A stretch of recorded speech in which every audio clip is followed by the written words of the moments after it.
Dhe ndërkohë sonte në studio Flogert Muça, Marsit Gupi dhe Sebastian Zonja, të cilët do të prezantoj pak sekonda më mbrapa. Pse them pak sekonda më mbrapa, se menjëherë duhet fillojmë dhe të krijojmë një atmosferë nga zgjedhjet. Të gjithë ju që jeni zhgënjur dhe që nuk doni të shihni më me sy partitë e vjetra, minimalisht keni 2 zgjedhje. Dhe në fakt vota nuk do ju shkojë dëm. Le se çfarë ju thon. Ja shikojeni, Ledi e ka gati. Thjesht për një atmosferë kështu për të krijuar idenë. 12 maj, po fituan këta, do t'jetë më i të mërshëm se ta. Pse? Sepse këta do të marrin mesazhin që po, dhunoje, prap të voton. Ajri që pret 3.000 qytetarë Tiranës, shto fit. Po, vide, prap të voton. Ne jemi e para lagje e Tiranës, po si shumë të tjera për mungesën e trotuarëve dora në zemër. Po, largoja fëmijën nga dheu, prap të voton. Shkoni nga rruga Buti, shkoni gjithku, ndojnë trotuarët, drejtit të haj. Po, lëre me pension minimal që s'jeton dot, prap të voton. Nuk dit këtë lagje në Evropë, a lagje në Evropë e me më shumë tërtime se sa lagja jo. Dhe ata do të shtypin edhe më shumë, sepse ju prap do i keni votuar. Frikësia e oligarkëve, frikësia e pushtetarëve të korruptuar, kam grënë çdo plom vend. Të mos jenë ma ata, po t'jemi ne.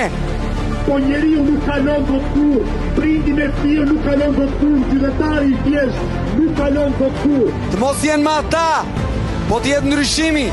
Ata që në kanë vjetë gjithçka, ata që në kanë vjetë pasurinë e përfashkët, ata që në kanë vjetë parë që trotuarët huin, do ta vjetin ato pak që në kanë betur në qoftë se ne bëjmë gabimin, ti votojnë përsëri. Hajde. Tjetrinia, e cila ka ide të reja, ëndra të reja, standarde të reja, jetën ndeshmëri. Po ja që kryeministri Rapush Rama doli para disa javësh edhe tha që pensioni minimal do ta bëj 200.000 lekë. Do të votonit për këta, po apo jo? Po nuk mund votoni pra, sepse këta u kanë pa ilaçe. Sepse sot i rilogaritur minimumi jetik dhe pensioni minimal nuk mund të jetë më 200.000 lekë. Dhe kur shkoni merrni atë pensionin e ulët që su del për ilaçet, do të votonit, do t'i ndëshkonit, po apo jo?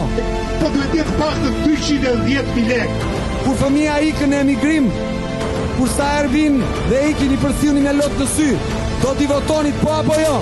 Ne ta mësoj edhe këtë. Ta ndëshkoni këtë klasë politike dhe ta çani sistem. Higjen të papar. Është, thënë, pa higjen nuk i pëlqeu? E keni këtë mundësi, mos thoni e pëse Arjan, po pëse s'na i the. Çdo emision do ju tregoj. Sigurisht do mundojmë të nxjerrim video ndryshme. Me Flogert Muçën, lexo.al, ekspert komunikimi, pret Majtas. Me Marsit Gupin, jurist, pedagog të Marin Barleti, avokat penalist, pasioni ma filozofia, pret Djathtas. Dhe me Sebastian Zonjën, gazetar plus në MCN, dhe shumë se gazetar, nuk dihet se nga pret Sebastiani, nuk pret fare, se pret nga të gjitha anët i godet. Fillojmë të emision për sonte, zonja zotri, ora është 22:05 minuta, plaset titulli parë në ekran për sonte.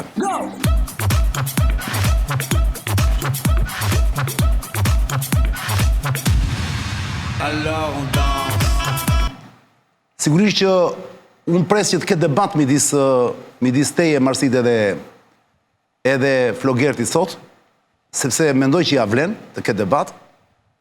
Sigurisht debatin këtë studio është i nivelit lartë, nuk ka asnjë goditje poshtë brezit, sepse ju jeni për të gjithave dhe miq në jetën e përditshme, po kur vjen puna për idet dhe për parimet tuaja, sigurisht ju nuk bëni mbrapa dhe për këtë duhen respektuar. Ndërkohë gjithashtu dhe Sebastiani, i cili në çdo moment është i papritur dhe që mund të përplaset qoftë Majtas, qoftë Djathtas me gjëra si pëlqen dhe kjo dhe është veçantia e Sebastianit. Po e filloj nga Flogerti. Flogert, zoti Rama ka folur shumë, pra përveç se ka folur, përdes se ka përmendur kote tani, dia par dia autik kërkoj dhe falje, ka thënë autik në një kontekst që unë e bindur, ka thënë nuk ka menduar, le ta them veti pari këtë gjë për të qenë korrekt, s'ka menduar fare për të fyer që do fyeshin autikët, cilët se thuash që është një sindrom e cila sigurisht bën të vuajnë shumë familje në Shqipëri, numrin e saktë të tyre neve nuk e dim fatikisht, sepse nuk ka të dhëna, pasi jo çdo familje deklaron fëmijën e vet ose të afërmin e vet autik, po me siguri duhet të jenë shumë. E megjithatë, Rama bëri një falje dje. Djem duke se bëri, po. Bëri një falje, tham fali, atje ku në fakt askush se priste është që me njerë pasi tha më fali, tha se nuk kam dashur të fyje, po gjithsesi kërkoj një falje. Tha, qeveria ime, tha, në mandatin tjetër, tha, do ketë kaq lek për ju. Atje u fyen më shumë familjet e këtyre. I vrau dyrë. Në një farë mënyre. Ani, pa dashur të bëjmë gjyqin Ramën këtu sot, Flogert, duke përmbledhur të gjitha, pra autyk, çyryk, etj, që i ka thënë gjysmës burrave kështu.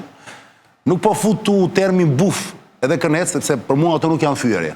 Ato janë shprehje popullore. Janë shprehje popullore që ai i përdor dhe me thënë drejtën kurse i përdor dhe keq, i godet në momentet e caktuara. Për shembull, doktori duam ne i ngjan bufit, i cili është një shpend shumë i bukur, do të thënë, i ngjan pa nga hunda, nga pjesa e hundës dhe nga pjesa e syve. Dhe Rama është një mjeshtër i papar, e ka të lindur këtë pasionin për të asociuar njerëzit me kafshët.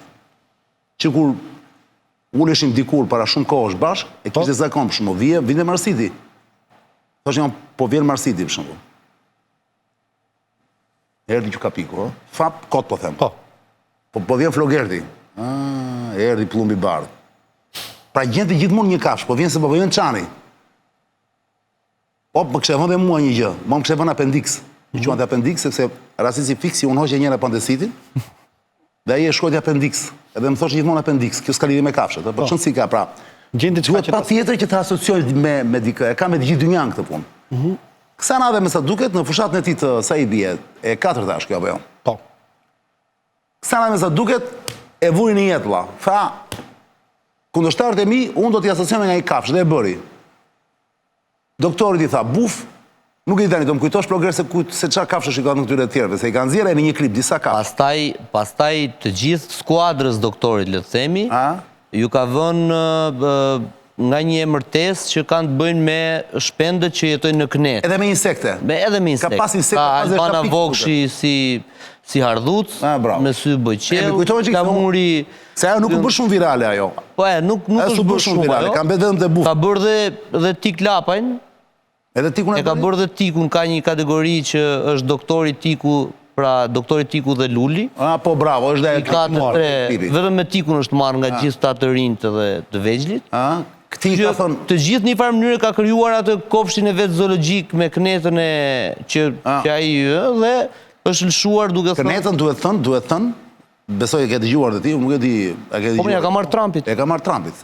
Do ta thajmë kënetën, po. Trumpi ka pas fjalën për pjesën e deep state. Si e thonë anglisht o Sebastian kënetës? Harrova, ja ta kujtoj. Se që është një fjalë anglisht që e portor të Trumpit gjatë fushatës, pra. Se është më shumë përshtatje, le të themi. Shram, një gjë e tillë, kështu, është një gjë e tillë. Dhe ai ka pas fjalën për pjesën e deep state-it që nuk lëvizte më shumë vite dhe që i kishte bërë të amortizuar gjithë makinerinë shtetërore dhe i thoshte do të thaj kënetën me fjalë do i pasuroj gjitha çfarë bën këta po. Pra, interesante është që Rama ka marrë komplet komunikimin e Trumpit në një farë mënyrë, narrative të Trumpit, ndërsa Berisha ka marrë në një farë mënyrë përveç disa ideve dhe tezave. Drain the swamp. Swamp.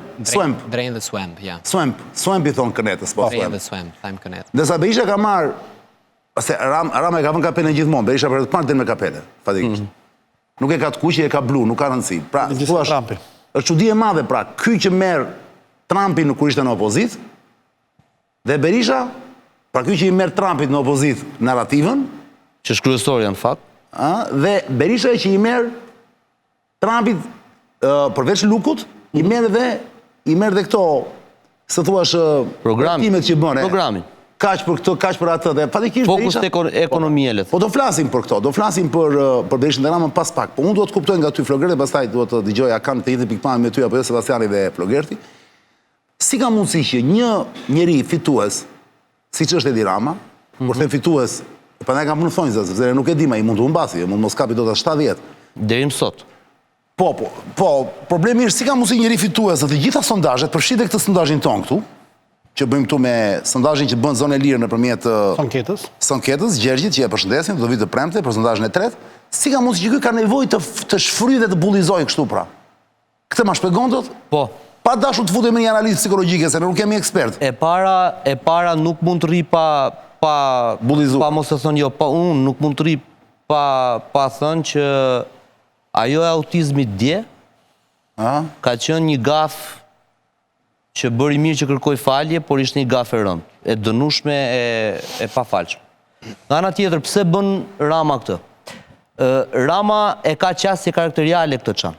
Pra e ka në karakterin e tij që kur bën fushata elektorale të mos merret me vizionin e tjetrit, por të merret me tjetrin. Dhe as e programin e tij. As e programin fare. Pra ne kujtojmë vitin 2017, mos gabofsha, kur bullizonte gratë me mikrofone, më thash, me gridare, tjera me radhë.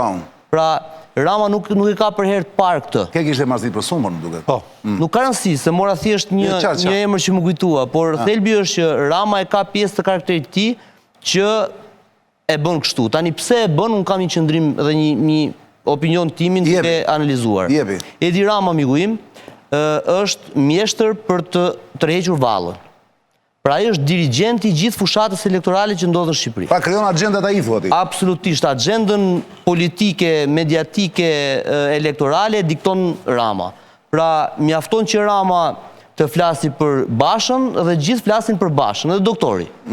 Pastaj Rama flet për, ku diun, Vrenozin, i turrën gjithë Vrenozin, shkon doktori takon Vrenozin. Pastaj Rama flet për, ku diun, Qyrykun, gjithë pas Qyrykut harrohet programi, harrohet kapelja, harrohet pensionisti, harrohet gjithçka nga ana e opozitës, harrojnë për çfarë janë mbledhur dhe e gjithë agjenda fokusohet aty. Dhe unë mendoj që qëllimi që Rama ka është që ta udhëheqë ai fushatën, të jetë ai që dikton agjendën, të jetë ai që t'i lërë t'i argëtoj njerëzit, pra e ka kthyer nga një fushat klasike, normale, që palët politike dalin dhe thonë do bëjmë këtë, do rrisim këto, do bëjmë këtë reforme, më tash, Rama ka kaluar në një one-man show, ku spektatorët që janë doktori, Basha, tjetri, njëri hypën në skenë, tjetri zbret, pra zëvendësohen, po i vetmi që nuk ndryshon kurrë është Rama. Regjizori. Sepse ai është regjizori, personazhi kryesor, është gjithçka aty, edhe skenaristi dhe gjithçka. Po, ndoshta duhet shtuar fakti që këtë gjëja bën më të lehtë fakti që është kryeminist apo jo? Kjo gjëja bën më të lehtë fakti që kundërshtari ka rënë deri tani pre e provokimeve të Ramës. Berisha nuk po i përgjigjet. Tani ti shih media dhe njerëz nuk ka filluar fushata zyrtare që janë pranë. Nëse Berisha vet nuk po i përgjigjet. Dakor, pra, po u mor Rama me Bashën. U kompleksua doktori, filloi të reagonte. E pyetëm dhe tha vetëm i përgjigje kaq. Dakor, pra, po njerëzit pranë Berishës. Në përgjithësi bijem dakord që Berisha po ndjeki strategji tjetër. Berisha vet jo. Unë po flas, jam dakord. Berisha është Partia Demokratike. Jam dakord, por zërat opozitarë që janë në një farë mënyre mediat prantiv. Bravo, amplifikatorët e mesazhit politik dhe debatit politik elektoral janë të fokusuar vetëm tek kjo gjë. Siç për shembull mediat pranë Ramës janë të fokusuara tek bajdizimi i doktorit që ka ndodhur tani më. Pra karma politike që ka ndodhur. Do flasim për to, do flasim pastaj për. Okej. Sebastian, pra është strategji e qartë komunikimi për të udhëhequr agjendën. Kjo është qasja ime. Sebastian, ti si e mendon, çfarë nevoje ka Edi Rama që duke qenë se del fitues në çdo sondazh, as i sondazh nuk e nxjerr humbës fatikisht, mund të ekserat dhe sondazhet gabojnë të gjitha, se merre vesh. Po këtë e themi kot se s'kemi as të dhënë. Të dhënat që janë e nxjerrin fitues. Çfarë nevoje ka ky njeri të bullizojë më? Parimi kryesor i një politikani dhe të gjithë e dimë është që të marrë sa më shumë vota. Kjo është e para. Tani Flogerti e fut në strategji, tani po marr atë strategjinë që thot Flogerti, ta shtjellojmë pak më shumë dhe po marrim dhe pasigurinë. Në një krah kemi pasigurinë. Pra një person i cili është në stres. Pra Rama ka frikë, thua ti. Në një person i cili është në stres e çon pak më tej fjalorin e tij. Pse? Stresi është partitë e vogla, stresi është vota e diasporës, stresi është spaku, sepse krimi nuk ka më të njëjtën liri si në 2021-shin. Në këtë aspekt, kur shohim të tre këto komponent dhe një frym të gjerë opozitare, pavarësisht se e kanalizon dot të gjithën PD-ja apo nuk e kanalizon dot, kjo krijon stres. Dhe ky lloj stresi, pagjumësie etj, sjell që ti edhe të gabosh rrugës. E kamuflon pastaj me propagandistët dhe thua ky është Trumpi, kjo është kjo, kjo është ajo, ja morëm, ja hoqëm Trumpit, bëm këtë. Kjo është çështje tjetër. Tani të kalojmë pak tek strategjia. E kuptoj strategjinë e komunikimit, pasi të dy punojmë në komunikim, që ti mundohesh të ndërtosh të gjithë narrativën dhe ta udhëheqësh të gjithë narrativën. Ku qëndron kjo lloj narrative? E para, kjo qëndron tek dekurajimi i votuesit. Në qoftë se ti e kthen të gjithë fushatën në Tallava, në qoftë se ti e kthen të gjithë fushatën në Kërcim, në qoftë se ti nxjerr të gjithë ministrat të dalin dhe të hedhin vallet e Ksheshi Skënderbej, në qoftë se ty të bie teza e pasaportës evropiane pasi do të jenë pikrisht vendet evropiane që do të marrin votën, çfarë ndodh? Ti do që të kesh thjesht ata të cilët ti kontrollon me patronazhimin që i bën të gjithë situatës, që të shkojnë tek votimet. Sa më pak njerëz që të shkojnë për të votuar, aq më shumë mundësi ke ti që të fitosh. Sa më shumë njerëz shkojnë tek kutia e votimit, aq më shumë mundet që të faktorizohet opozita. Pra, fryma opozitare shprehet në sasi votash. Atëherë ti defaktorizon dhe ul të gjithë frymën e mundshme që mund të jetë të qytetarëve, pasi kjo është thjesht një kërcim, ky thjesht e ka të fituar, ky thjesht tallet me këtë, ky është bufi, ky s'merr vesh, ky ka shkaktuar 97-ën, dhe në këtë kuptim ti e defaktorizon të gjithë emocionin publik. Është në drejtën e tij ta bëj apo jo? Sigurisht. Patjetër. Tani apo diskutojmë Ne tani po analizojmë. Tani pyetja është tjetër, çfarë ndodh? Është fshehja e problemeve reale. Ka Guy Debord, është një filozof francez, ka një vepër që thot një gjë shumë të thjeshtë. Si quhet? Guy Debord. Guy Debord. Po. Thot një gjë shumë bukur. Spektakli sot thot ka fshehur realitetin. Pra showbizi sot fsheh realitetin. Fsheh simptomat, fsheh dhimbjet, fsheh plagën e realitetit. Pra e bën thjesht një fshehje. Cili është realiteti me të cilin Rama përballet me votuesin? Realiteti me të cilin Rama përballet me votuesin është zëvendës kryeministri i cili ndodhet në azil. Kryebashkiaku i cili ndodhet në burg. Deputet cilët ndodhen në burg. Drejtorisht të cilët nuk i di këto.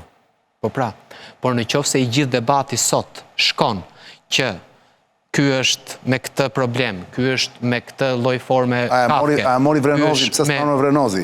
Pite kafe. Në krahun tjetër, çfarë ndodh kur ne marrim atë që quhet në anglisht quhet në teorinë e komunikimit quhet straw man theory, teoria e pupacit apo e dordolecit.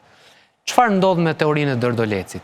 Përzgjedhim tek kundërshtari, atë të cilin e kemi lehtësisht të mundshëm. Patjetër. Që do të thotë, dikur, po ta shije me kujdes, kryeministri Edi Rama përzgjidhte në parlament njerëz të dobët brenda deputetëve, brenda Partisë Demokratike, dhe në fund fare e paraqiste veten kur arrinte që të bënte një speech, një fjalim shumë të mirë që ta mbante, e paraqiste veten sikur ky mundi kreun e PD-s apo sikur mundi dikë tjetër. Sepse siç bën dhe opozita ndaj Ramës. Edhe ata marrin X-in që është në hetim nga spaku dhe ja veshin Ramës duke goditur. Dhe ky çfarë bën?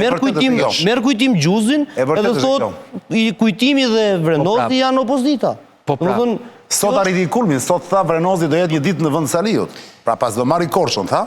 Pas doli miting ai, do jetë dhe kreu i PD-s, tha. Dhe Vrenozi ishte misi qerti, tha. Sot kishte bërë një gzhut pa parë, kishte dhënë një përgjigje pa parë, nëse. Pastaj shkojmë tek Trumpi. Tu ka një problem me Trumpin.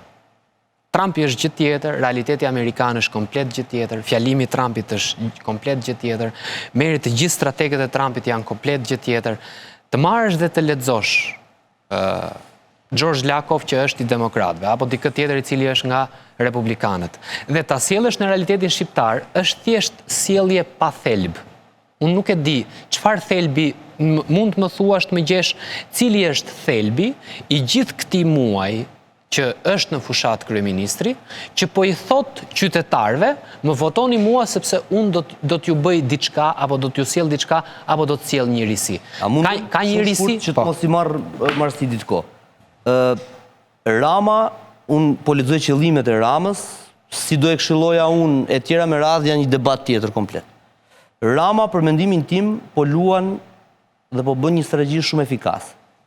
E ka të ndarë fushatën në dy rrafshe. Fushata pozitive dhe mesazhi pozitiv i Ramës është i fokusuar kryesisht në 80% ose më shumë tek pasaporta europiane. Dhe ju thot shqiptarëve, fermerëve, fshatarëve, të gjithëve. Pasaporta e eksotit.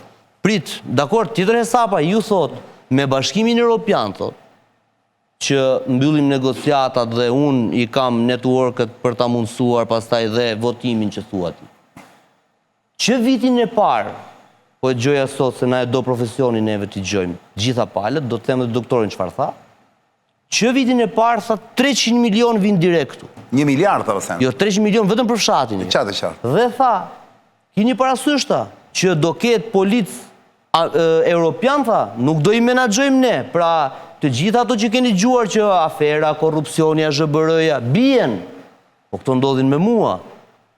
Tha, ka kaluar pra tek derivatët dhe të mira që sjell pasaporta europiane. Po pra, premton miliarda, pra, miliarda. Ndërsa nga ana tjetër, dhe diferenca që ka patur për herë Rama dhe doktori, për herë e kanë patur këtë, është që Rama është i fokusuar tek mesazhi, ndërsa doktori është i fokusuar tek audienca.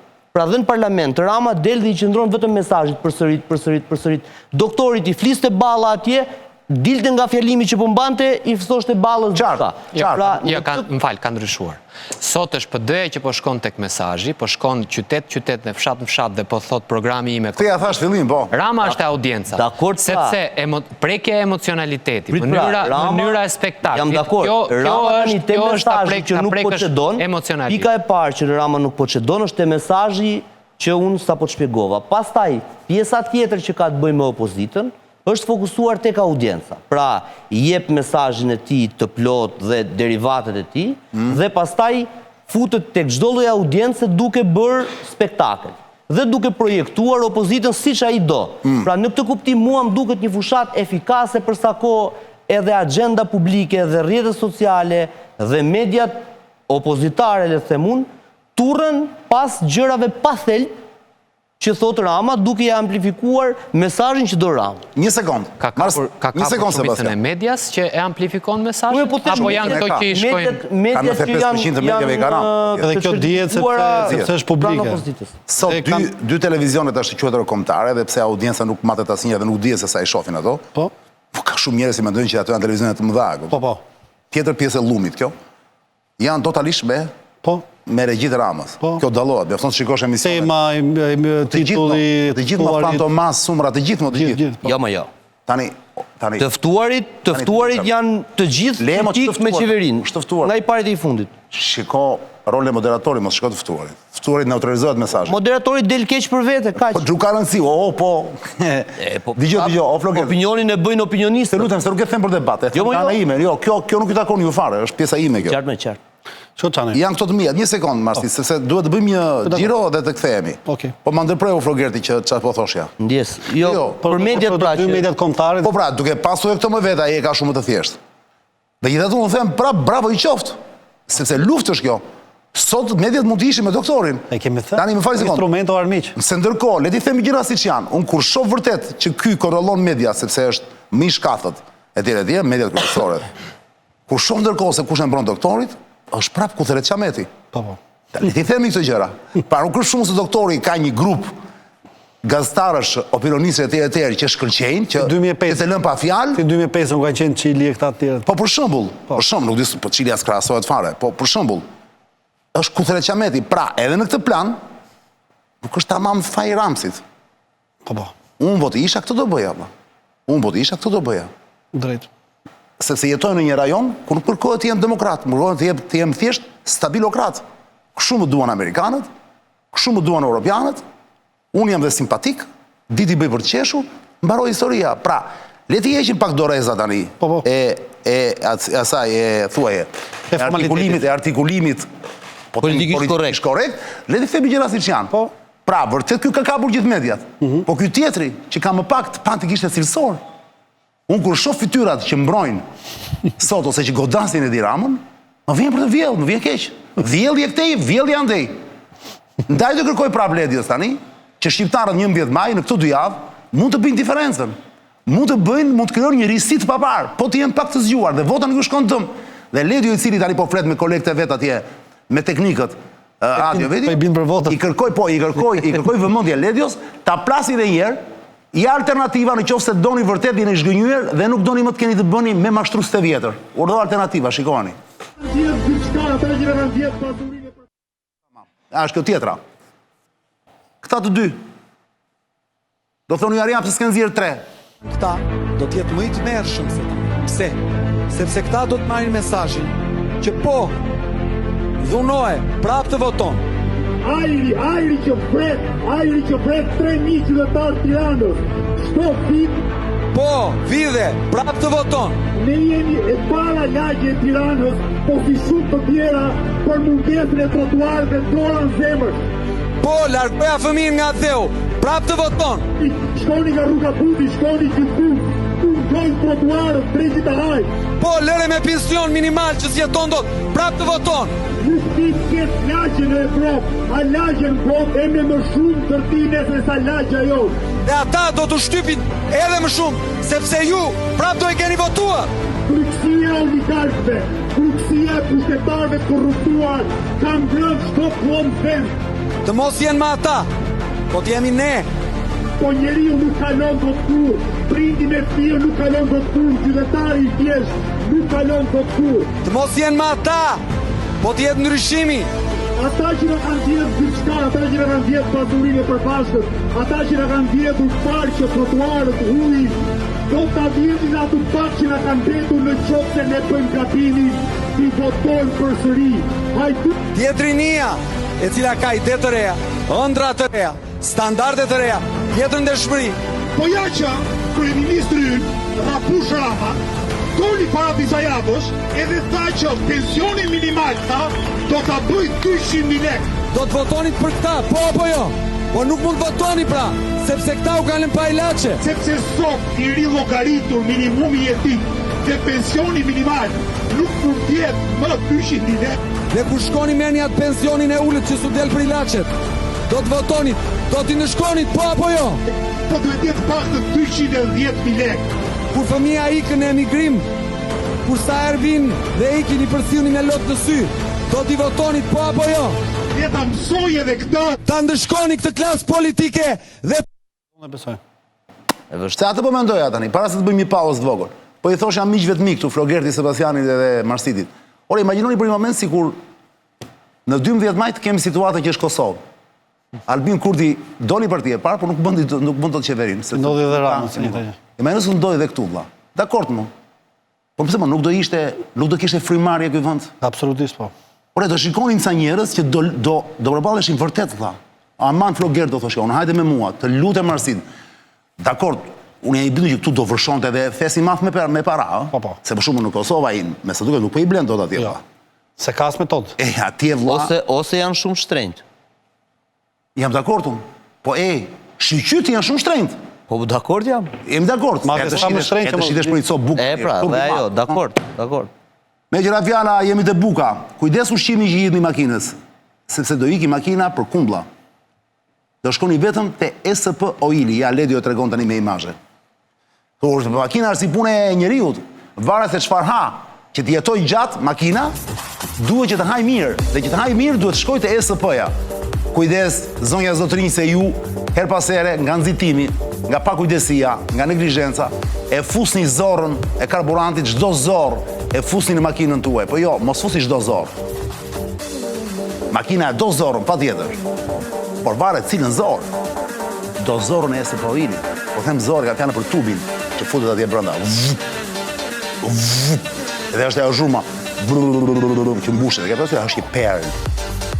Bjeve njerë e mirë, se mos kush benzinë, ban njerë të mirë a benzina. Ke qefër e benzinës të këtë, është perë. Ti Marsit, ke qefër e benzinës? Po. Sa e mirë e mirë, në vdes pa dhe. Unë kisha mundësi të rria të SP Ili për shumë dha djetë, në vini një karike të pia kafe, ajo cigarë s'pia do se merë plak po. SP Ili është the fuel of champions, është karburanti kampionëve zonja zotrinj, vetëm këtu shkonin bushen i makinën, e keni gjithandej pika në për Tiranë dhe në autostradë. The fuel of champions. Said, je i papar plak. Ti ke bërë kështu, se je punëtor i papar. Punon 24 orë. Bravo, Said. Dhe me qëra fjala, Ledio, pa tjetëri që makina është shtëpi e dytë, për ca njerëz mund t'jetë e para. O njëra o tjetra. Prandaj duhet të keni kujdes. Kur të zgjidhni vilën tuaj, kapet një apartament për prindrit, me që doni të keni afër. E keni këtu ngjitur me ne në MCNTV. Ja, këtej, nga kraju i majt është. A si i bie? Ne jemi në Bodrum. Jo, e kemi përballë, po. Përballë me është. Fat në ana tjetër, ja ku është. Quhet East Side Residence, është një rezidencë në mes natyrës. Po të shikoni ndërtimet janë xhamllik, beton i lehtë, janë me dimensione njerëzore. Nuk janë nga këto të tmerrshme. Ato që Petro dhe Klodi janë mjeshtra, kanë zgjedhur studion arkitekturës më interesante për të bërë këto. Keni dhe apartamente. Promotimet kanë filluar, urgjent, se pasaj nuk le kapni dot më.